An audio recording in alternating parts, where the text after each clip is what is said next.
அனைவருக்கும் வணக்கம். நான் ரேணுமீரா. இன்னைக்கு ரொம்ப சுவாரஸ்யமான ஒரு கெஸ்ட்டை சந்திக்க போறோம். அவரோட பேரு திரு நாராயணமூர்த்தி அவர்கள். இவர்களை எனக்கு மைண்ட் யுவர் மைண்ட் மூலமா தெரியும். அவருடைய நிறைய பழக்க வழக்கங்கள் எனக்கு ரொம்ப பெரிய மலைப்பை கொடுத்துச்சு. அவரு கூட பேசும்போது தான் எனக்கு அவரை பற்றி நான் நிறைய விஷயங்கள் தெரிய வந்தது. அவரை எப்படி இன்ட்ரடியூஸ் பண்றது அப்படிங்கனாக்கா, அவர் he's a magician, is a yoga trainer, sign artist, இந்த மாதிரி பல விஷயங்கள் அவரை பத்தி சொல்லிட்டே போகலாம். அவர் ஒரு திரைப்பட விமர்சகர். பழைய திரைப்படங்கள்ல இருக்கக்கூடிய நுணுக்கங்கள் எல்லாத்தையும் எடுத்தும் சொல்லக்கூடியவர். இன்னைக்கு இவரை சந்திக்கலாம் வாங்க. வணக்கம் சார். வணக்கம். மகிழ்ச்சி. மகிழ்ச்சி சார் உங்களை சந்திக்கிறதுல. சொல்லுங்க சார், இப்போ வந்து எனக்கு நிறைய கேள்விகள். உங்களுக்கு மேஜிக்ன்னு பண்றது, கத்துக்கிட்டு பண்றது இருக்கு, சுவாரஸ்யமா இருக்கு, ஆசையா இருக்குன்னு பண்றது இருக்கு, மற்றவங்களை இம்ப்ரெஸ் பண்றதுக்குன்னு பண்றது இருக்கு.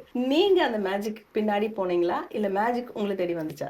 முதல்ல வணக்கம். இந்த கடைக்கோடி மனிதனை தேர்ந்தெடுத்ததற்கு நன்றி. அதாவது மேஜிக் தான் என்னை தேடி வந்தது.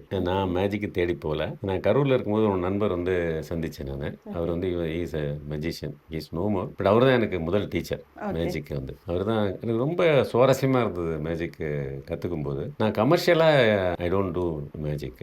ஏன்னா ஆர்வத்தில் பண்ணுறேன். It's a hobby for me. நான் அமெச்சூர் மெஜிஷியன் ஆக்சுவலாக. எனக்கு I am interested in close ups. நான் இந்த ஸ்டேஜ் மேஜிக் பண்ணுறாங்க இல்லையா, அதை நான் வந்து இன்ட்ரெஸ்ட் இல்லை எனக்கு. ஏன்னா it needs lot of equipments. நான் வந்து மினிமம் திங்ஸை வச்சுட்டு என்ன பண்ணலாம் அப்படிங்கிறத பற்றி நான் வந்து எக்ஸ்ப்ளோர் பண்ணி இப்போ நிறைய பண்ணிட்டு இருக்கேன் நான். சார், உங்களோட எப்படி நீங்க உங்களோட கெரியர் என்ன, நீங்க எங்க இருந்தீங்க? அந்த அந்த உங்களோட I was born in Trichy. I did my graduation in St. Joseph College Trichy. அதுக்கப்புறம் அப்போ அந்த old Indian post and telegraph டிபார்ட்மெண்ட்டில் ஐ ஜாயின்டு. அப்புறம் அதுக்கப்புறம் டிபார்ட்மெண்ட் டெலிகாம் ஆச்சு. அதுக்கப்புறம் பிஎஸ்என்எல் ஆச்சு. I retired as a subdivisional engineer vigilance in Bangalore. I retired in 2014. நான் அதுக்கு முன்னாடியே மேஜிக்கு யோகா விஆர்எஸ் கொடுக்கல. இல்லை super animation 2014. Yes yes you calculate பண்ணிடுவேன் உங்க வயசு. I am running 72. there is no issue. Okay.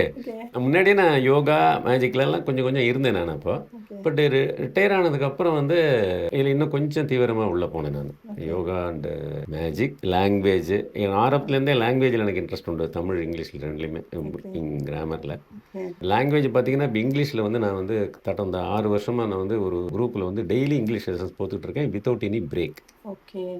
On a daily basis சின்ன சின்ன லெசன்ஸ் போட்டுட்ருக்கேன் நான். யோகா வந்து நான் 1990 பண்ணிகிட்டு இருக்கேன் நான். For the past 35 years I am doing yoga. I am yoga certified teacher, hatha yoga teacher. நான் இப்போ ரீசெண்டாக தான் முடித்தது நான்.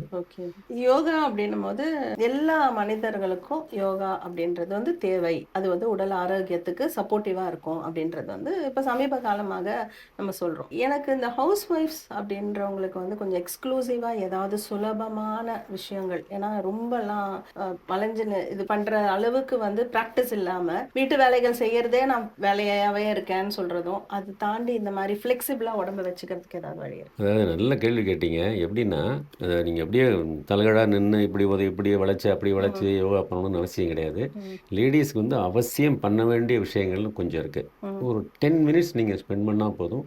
You can lead a very healthy life. முக்கியமாக லேடிஸ்க்கு வந்து இந்த அவங்களுடைய மந்த்லி சைக்கிள்ஸ் இருக்கு இல்லையா, அதை வந்து ரெகுலேட் பண்ணுறதுக்கு, அதை வந்து பெயின் இல்லாமல் கடக்கிறதுக்கு I have experience. I have taught some ladies. அதை பற்றி நீங்கள் வந்து if you are doing that regularly, வேறு எதுவுமே பண்ணாமல் அதை மட்டுமே பண்ணிங்கன்னா your cycles will be very very very soft, very very very smooth and you will pass menopause comfortably. முடியும், டெஃபினட்டாக முடியும். அது வந்து எல்லாரும் சஃபர் பண்ணுறாங்க. நான் எனக்கு வர்றவங்களுக்கெல்லாம் சொல்லித்தரேன் நான். அப்புறம் சஃபர் பண்ண தேவையில்லை. people are suffering unnecessarily. இப்போ அது மூணா பிரிச்சுக்கலாமா? அதாவது வந்து சின்ன குழந்தைகள், அதாவது ஏஜ் அட்டன் பண்ண அந்த ஏஜ், அதுக்கப்புறமா வந்துட்டு ஒரு ஃபேமிலி வேல இருக்கிற அந்த பீரியட், அதுக்கப்புறம் மெனோபாஸ் பீரியட் அப்படின்னு பிரிச்சுட்டு இப்போ மூணுத்துக்கும் வேற இது இருக்கு? எதுவுமே எல்லாத்துக்கும் ஒன்று தான். நீங்கள் வந்து எதுவுமே பண்ண வேண்டாம். there are certain exercises. அதை வந்து ரெகுலராக பண்ணிங்கன்னா I have experience. I have seen people whom I have taught. அவங்க எந்த பிரச்சனையும் வராது. But they should do regularly. it's a must. ஏன்னா இன்னைக்கு இருக்கிற லைஃப் ஸ்டைலில் வந்து நம்ம நிறைய தொலைச்சிட்டோம். நம்ம உடல் உழைப்பை வந்து நிறைய தொலைச்சிட்டோம் நம்ம. அதனால இப்போ வந்து அவசியம் அது தேவை. நீங்கள் பண்ணி you can experience. Don't believe me. நான் சொல்கிறது வந்து நீங்கள் வந்து நம்பணும்னு அவசியம் கிடையாது. நீங்கள் செஞ்சு பாருங்கள். It will work. It will take just daily வந்து ஒரு மேக்ஸிமம் 10 minutes ஆகும். அவ்வளோதான். அது அவசியம் பண்ணிங்கன்னா உங்களுடைய ஃப்ளெக்சிபிலிட்டி லெவலும் இம்ப்ரூவ் ஆகும். ஒன்ஸ் நீங்கள் ஸ்டார்ட் பண்ணிட்டீங்க அப்படின்னா நிச்சயமாக நீங்கள் இன்னும் இதுக்கு இதில் மேலே போகலாம் அப்படிங்கிற எண்ணம் வரும். இன்னும் கொஞ்சம் போகலாம் அப்படிங்கிற மாதிரி எண்ணம் வரும். ஓகே. இப்போ காமனாக இருக்கக்கூடிய பிரச்சனைகள்னு பார்த்தீங்கன்னா முட்டி வலி அப்படிங்கிறாங்க. சொல்றாங்க. வெயிட் இருக்கிறவங்களுக்கும் முட்டி வலி வருதுங்கிறத எங்கேயோ ஒரு இடத்துல பார்த்தா ஓகே ஓவர் வெயிட் அப்படின்னு தோணுது. சில பேருக்கு வந்து ரொம்ப வெயிட் இல்ல, அவங்களுக்கும் அந்த முட்டி வலி இருக்கு. அது அது எதனால? அதே மாதிரி இப்ப சமீபத்துல உங்களை நான் சந்திக்கும் போது நிகழ்ச்சி ஆரம்பிக்கிறதுக்கு முன்னாடி ஒரு நடையோடைய மாற்றத்தை வச்சு கூட நம்மளால வந்துட்டு கண்டுபிடிக்க முடியும் அவங்களுக்கு என்ன பிரச்சனை இருக்குன்னு சொல்லிட்டு. ஸோ அது கூட வந்து நீங்க சீர்படுத்திக்க முடியும்னு சொல்லியிருக்கீங்க. இது ஒரு பெரிய ஒரு நம்பிக்கையா தான் நான் பார்க்குறேன். அது எப்படி நீங்க சொல்றீங்க? அதாவது ஜென்ரலாக பார்த்தீங்கன்னா 99% நாட் ஒன்லி லேடிஸ், பெரும்பாலான மக்களுக்கு வந்து ஹிப் சைடு வந்து டைட்டாக இருக்கும். இன்னைக்கு இருக்கிற இதில் நீங்கள் வயசானவங்க சொல்லலாம், நான் 40-50 வயசு இல்லை, இன்னைக்கு வந்து பசங்களுக்கே இருக்காது. Because of the lifestyle I have seen. எல்லா பிரச்சனைகளுக்கும் காரணமே இந்த இடுப்பு டைட்டாக இருக்கிறது தான். என்னுடைய அனுபவத்தில், கடந்த கால அனுபவத்தில் நான் பார்த்த வரைக்கும், ஒன்ஸ் நீங்கள் இடுப்பு வந்து அந்த டைட்னஸை லூசன் பண்ணிட்டீங்க அப்படின்னாவே மோஸ்ட் ஆஃப் தி விஷயங்கள் வந்து போயிடும். இந்த மூட்டு வலி அப்படிங்கிறது வந்து மூட்டு நாள் மட்டும் கிடையாது. அது சோ மெனி ஃபேக்டர்ஸ் இருக்குது. ஹாம்ஸ்ட்ரிங் டைட்னஸ்ஸு, அப்புறம் குவாட்ஸ் இருக்குது. இந்த இப்போ பார்த்தீங்கன்னா லோயர் பேக் பெயின்ங்கிறது ரொம்ப காமன். இப்போ ஒன்றுமே கிடையாது. அது you can correct it with some small exercises. அதெல்லாம் ஈஸியாக செய்யலாம். இதை வந்து நம்ம சரி பண்ணிட்டோம் அப்படின்னாவே most of the things will go. அதுக்கப்புறம் நீங்கள் வந்து கொஞ்சம் கொஞ்சமாக மற்ற விஷயங்களை வந்து கான்சன்ட்ரேட் பண்ணி சரி பண்ணிக்கலாம். ஓகே. இப்போ இந்த ஹிப்பு இது வந்துட்டு போனை லூஸாக வைக்கணும், ஹிப்போட பொசிஷன் எல்லாம் லூஸாக பண்ணி வச்சுக்கணுன்றதுக்கு வந்து என்னெல்லாம் மாதிரி நீங்கள் வந்து இப்போ ஆண்களுக்கு தனியாக பெண்களுக்கு தனியான்னு கொடுப்பீங்களா? இல்லை, அது காமன் தான். அது காமன். ஹிப்புங்கிறது வந்து எல்லாருக்கும் இன்னைக்கு இருக்கிறவங்கள வந்து 99% வந்து ஹிப்பு டைட்டாக தான் இருக்குது. அதை லூசன் பண்ணுறதுங்கிறது வந்து ஆண்களுக்கும் ஒன்று தான், பெண்களுக்கும் ஒன்று தான். பெண்களுக்கு நான் சொல்கிறது சில விஷயங்கள் இருக்குது. அதை அவங்க பண்ணிட்டாங்கன்னாவே அது ஆட்டோமேட்டிக்காக தட் இட் கெட் லூசன்டு. நான் இந்த அவங்களுடைய மந்த்லி சைக்கிள்ஸ்க்கு சொன்னேன் இல்லையா, அதை பண்ணும்போதே அவங்களுக்கு வந்து ஹிப்பு வந்து லூசன் ஆகிடும்.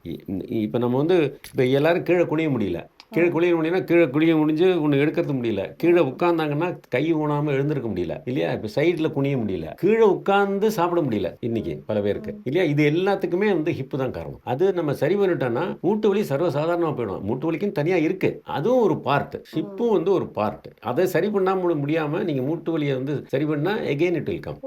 அதனாலதான் வந்து சில பேருக்கு சரியாச்சு, நான் திரும்ப ஆமாம். ஏன்னா மூட்டு டைட்டாக இருக்கலாம், வெயிட் பூரா ஹிப்பில் நீல போய் மாட்டுக்குது. அதனால it is better to integrate everything.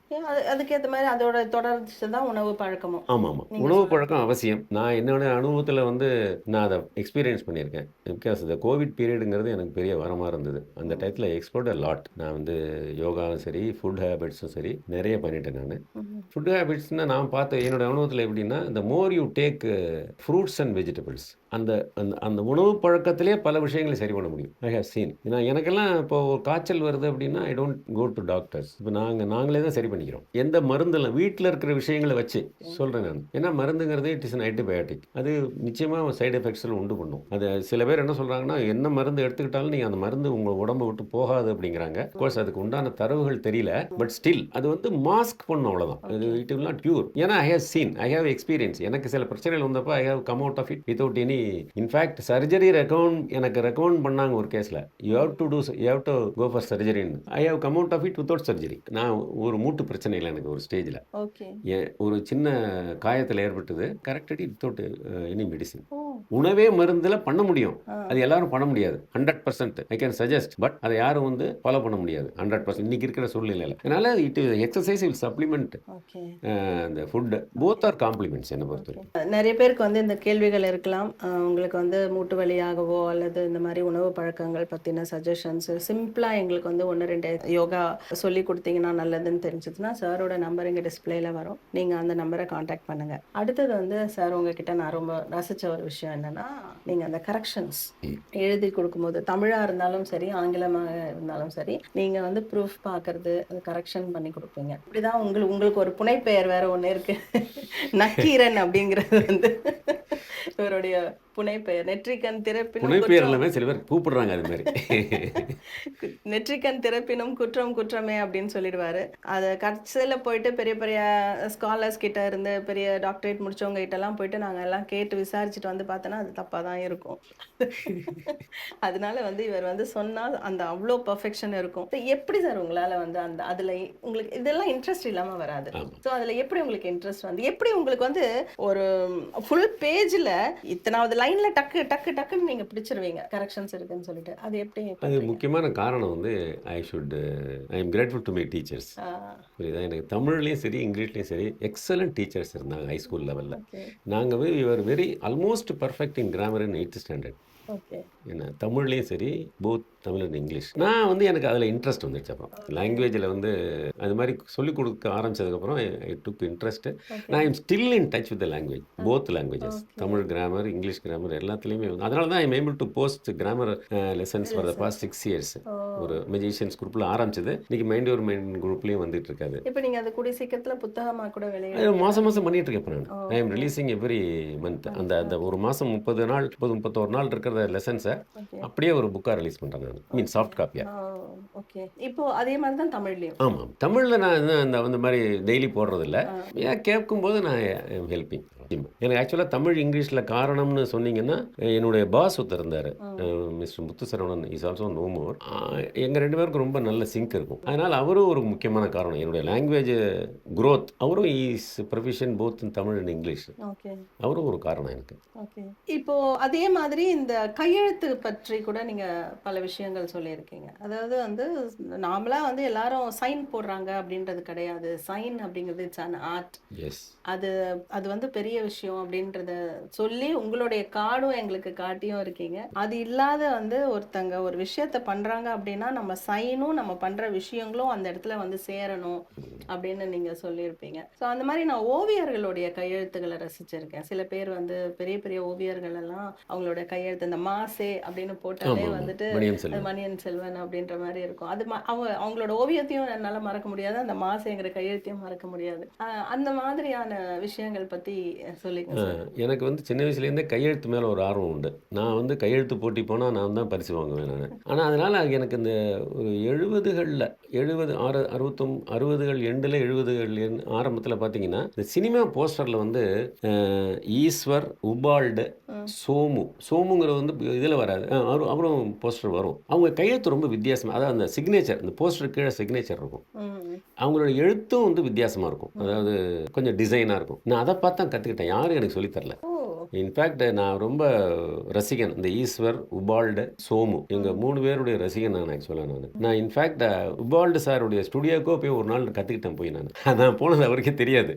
நம்ம ஃப்ரெண்டு ஒருத்தர் கூட்டிகிட்டு போனார். அவங்க என்னென்னலாம் பண்ணுறாங்கன்னு பார்க்க விருப்பம் எனக்கு. நான் அதில் இன்ட்ரெஸ்ட் இருந்ததுனால. அதனால் ஐ டிசைன் மை ஓன் ஃபாண்ட்ஸ் தமிழில் அதை பேஸ் பண்ணி தான் என்னுடைய தமிழ் சிக்னேச்சர் வந்து கொஞ்சம் வித்தியாசமாக இருக்கும். ஓகே, அது இப்போ இன்னும் தொடருது. அது ஏதாவது நம்ம இப்போ நான் அட்ரஸ் யாராவது எழுதி கொடுத்தா கூட நம்ம ஒன்று கொடுக்குறோம், கல்யாணத்துக்கு கவர் கொடுக்குறோம் வச்சுக்கோங்களேன், அதுலேயே எழுதி கொடுத்துருவோம். அந்த கவர் விக்கி அதை வந்து நோபடி வில். ஆமாம், நீங்க வந்து மடல்கள் கூட எழுதி நான் பார்த்திருக்கேன். உங்களுடைய கையெழுத்தே ரொம்ப வித்தியாசமாக இருக்கும். அதே மாதிரி நீங்க கவிதைகளை வந்துட்டு எழுதி பார்த்திருக்கேன் நான். ஸோ அந்த அதுல இருக்கிற ஆர்வத்தை வந்து நீங்க கற்றுக் கொடுக்கவும் நீங்க செய்கிறேன், கற்றுக் கொடுக்குறேன் இல்லையா? நான். சின்ன குழந்தைங்களுக்கு வர்றவங்களுக்கு கற்றுத்தரேன் நான். அதே மாதிரி தான் இந்த மேஜிக் மாதிரி தான் வர்றவங்களுக்கு நிச்சயமாக கற்றுத்தரேன் நான். ஓகே, நீங்க சொன்ன மாதிரி வந்து கிட்ட இருந்து செய்யக்கூடிய மேஜிக் பத்தி சொன்னீங்க. அதாவது வந்து தூரத்துல இருந்து மேடையில செய்யக்கூடிய மேஜிக் வேற, இந்த மாதிரியான மேஜிக் வேற. இதுல வந்து நீங்க ஒரு முறை சின்ன பசங்க கிட்ட பண்ணும்போது இந்த மெமரி டெக்னிக்ஸ் எல்லாமே அது வந்து ரொம்ப இம்ப்ரூவ் பண்ணி கொடுக்கும்னு சொன்னீங்க. மெஜிஷியன் ஜம்முன்னு ஒருத்தர் இருக்கார். அவரும் எனக்கு அடுத்த குரு. அவங்கெல்லாம் ரொம்ப எக்ஸ்பர்ட் இதிலெல்லாம். அதனால எனக்கு அதில் இன்ட்ரெஸ்ட் வந்தது கார்ட்ஸில். எனக்கு கார்ட்ஸ் பண்ணி கட்டுங்க சார்.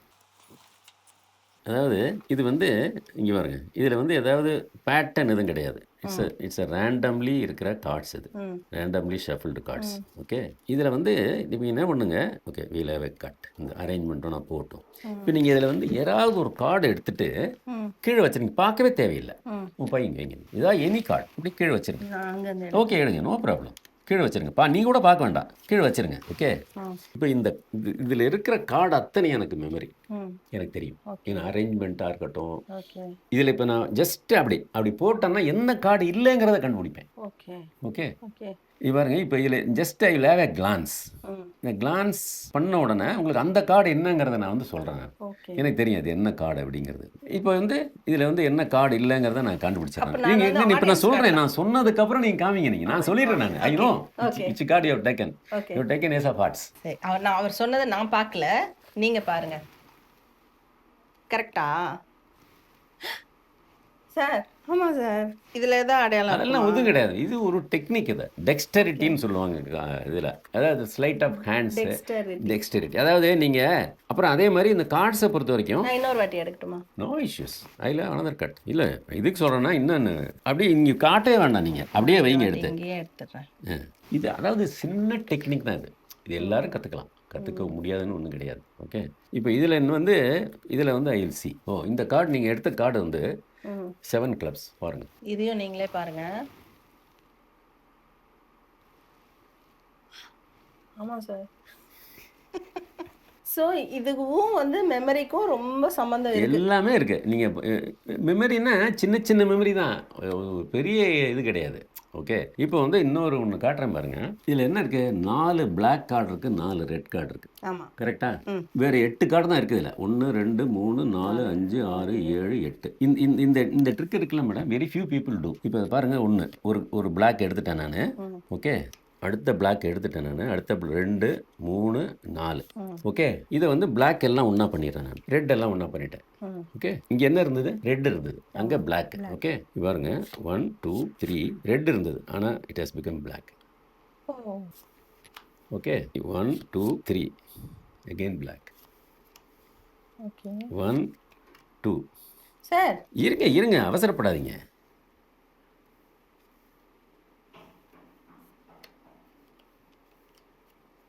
இப்போ என்ன ஆச்சு? பிளாக் இருந்தது, எல்லாமே பிளாக். பிளாக் இருந்தது. ஓகே.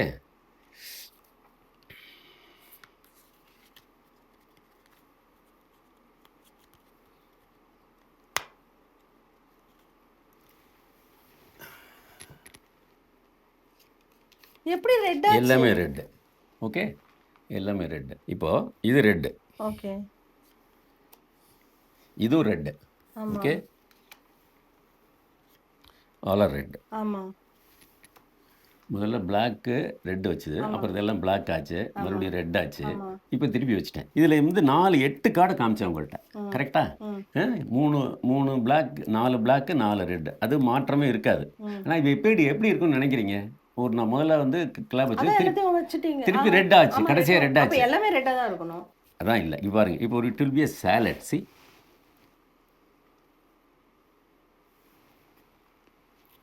சார் அப்படி காட்டுங்க. பிளாக் ரெட்டாக மாற்றிருக்கு. எப்படி மாறிச்சு? நீங்கள் மாற்றலையே. இது ஸ்கில். இதுவெல்லாம் வந்து கற்றுக்கணுன்னாலும் நீங்கள் கற்றுக் கொடுப்பீங்க. ஒரு சின்ன இதை வந்து நான் எனக்கு என்னுடைய மாஸ்டர் சொல்லி தரும்போது இது வந்து டாக்குமெண்டடாக இல்லை. நீங்கள் டாக்குமெண்ட் பண்ணுங்கன்னு எனக்கு சொன்னார். ஒரு நோட் பேடில் நான் பண்ணும்போது 5 பேஜ் வந்தது. இது பண்ணது 1 நிமிஷம் கூட இல்லை. இதில் அவ்வளோ மூவ் இருக்குது. அப்போ ஒவ்வொரு மூவும் கவுண்ட். ஆமாம். It needs some skill. கண்ணு முன்னாடி பண்ணுறீங்க. ஆமாம். கருப்பு இருந்தது சிவப்பாச்சு, சிவப்பு திருப்பி கருப்பாச்சு, அவர் திருப்பி எல்லாம் திருப்பி வச்சதுக்கப்புறம் எல்லாம் ஆல்டர்னேட் ஆயிடுச்சு. ஆனால் கார்டுலேயும் ஒரு வித்தியாசமும் இல்லை, அதே கார்டு தான். பாருங்க 1 2 3 4 5 6 7 8. ஓகே. இது வந்து கற்றுக்கலாம். இது வந்து நீட் சம் ஸ்கில். அவ்வளோதான். ஒரு சின்ன சின்ன மூவ்மெண்ட் இருக்குது, அது ஹேவ் டு சி. நீங்கள் உங்களுக்கு இப்போ உங்கள் கண் முன்னாடி தான் செய்கிறேன் நான். உங்களுக்கு நீங்கள் கேப்சர் பண்ண முடியாத அளவுக்கு செய்யணும். அதாவது ஸ்டேஜில் செய்கிறதுங்கிறது என்னென்னா தெரியவே தெரியாது. நீங்கள் வந்து இன்னும் எனிபடி கேன் டூ இட். கையில் எக்யூப்மெண்ட்ஸ் இருந்ததுன்னா என்ன வேணால் பண்ணலாம். பேக்கில் வந்து பிளாக் ஸ்க்ரீன் இருக்கும் பார்த்தீங்கன்னா. சிலது மெக்கானிக்கல் இருக்குது. இது வந்து இட் நீட்ஸ் ஸ்கில். இந்த மாதிரி பண்ணுறது வந்து இட் நீட்ஸ் ஸ்கில். எனக்கு இதுதான் பிடிக்கும். இல்லை இது ரொம்ப பவர்ஃபுல்லாக இருக்கு இல்லையா? பக்கத்தில் இருந்து பார்க்குறோம், நமக்கு வந்து யாரும் நம்மளை வந்து டிஸ்டர்ப் பண்ணலை. ஆமாம். நம்மளும் வந்து ஃபோக்கஸ்டாகவே இருக்கிறோம். கண்ணு முன்னாடி ஒரு விஷயத்த வந்து நீங்கள் மாற்றி கொடுக்கும்போது அது ஒரு பெரிய ஒரு கேட்சியான ஒரு விஷயமா பார்க்குறேன். சரி, எனக்கு நீங்கள் எழுதி மட்டும் காட்டுங்க. எனக்கு அந்த கையெழுத்து பற்றின ஒரு இது பண்ண எனக்கு எழுதி காட்டுங்க. இப்போ இதுதான் என்னுடைய தமிழ் சிக்னேச்சர். ஓகே. இது வந்து கா நா அப்படிங்கிறத நான் வந்து எழுதியிருக்கேன் நான். இது வந்து கா. இது வந்து இந்த கா வந்து இது இப்படி பண்ணி இங்கே இருக்கிறத வந்து அப்படி பண்ணியிருக்கேன். இந்த மேலே இதை வந்து அப்படி பண்ணியிருக்கேன். இந்த கால் வந்து இது வந்து கால். இந்த காலை நான் அப்படி பண்ணியிருக்கேன். இந்த நாவை அதோடு சொண்டு போயிருக்கேன். இது வந்து நா. இந்த நாவை வந்து இதோடு அப்படியே கொண்டு போய் அப்படி பண்ணியிருக்கேன். இந்த கால் எகெயின் அதே மாதிரி. இது வந்து நானாக டிசைன் பண்ணது. இப்போ வந்து ஏதாவது ஒரு வாசகம் சொல்லுங்கள் மேடம். அன்புடையார் எல்லாம். ஓகே. ஏதோ சும்மா இப்போ தீதும் நன்றும் பிறர் தரவாரா. தீதும் நன்றும் பிறர் தரவாரா. ஓகே, இப்போ பாருங்க எழுதுகிற பாருங்க. இதில் வந்து எவ்வளோ டைப்பில் எழுதுறேன்னு கொஞ்சம் பாருங்கள்.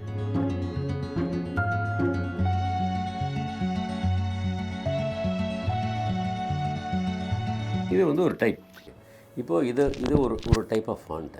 இப்போ இன்னொரு டைப் பார்த்தா ஜஸ்ட் சி.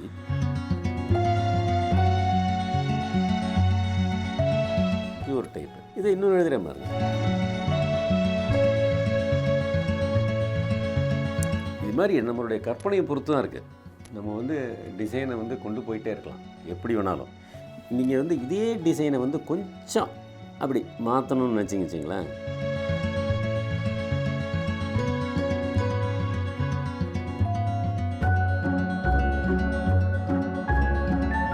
சார், இவ்வளோ தூரம் எங்களுக்காக ரெமிரா டாக்ஸில் வந்து இவ்வளோ நிறைய விஷயங்கள் பேசியிருக்கீங்க. எனக்கு ஒரு ரசிகையாக முதல்ல சினிமாவை பற்றி நிறைய விஷயங்கள் தெரிஞ்சுக்கணும் அப்படின்னு இருக்குது. ஆர்வம் இருக்க குழந்தைகள் உங்களை நிச்சயமாகவே தொடர்பு கொள்வாங்க. பெரியவர்களுக்கும் நீங்கள் வந்து ஹவுஸ் ஒய்ஃப்க்கும் நிறைய யோகா மாதிரி விஷயங்கள் எல்லாம் சொல்லிக் கொடுக்குறேன்னு சொல்லியிருக்கீங்க, ஆரோக்கியம் சார்ந்து. அதனால் எனக்கு உங்களை ரெமிரா டாக்ஸில் சந்தித்ததில் ரொம்ப நன்றி சார். ரொம்ப மகிழ்ச்சி மேடம். இந்த சமயத்தில் வந்து திரு ஸ்டீபன் ராஜ் அவர்களுக்கும் அந்த மைண்ட் யுவர் மைண்ட் தளத்திற்கும் எனது நன்றியை தெரிவித்துக் கொள்கிறேன். இந்த கடைக்கோடி மனிதனையும் பேட்டி எடுத்ததற்காக மிக்க நன்றி. ரொம்ப ரொம்ப சந்தோஷம் சார்.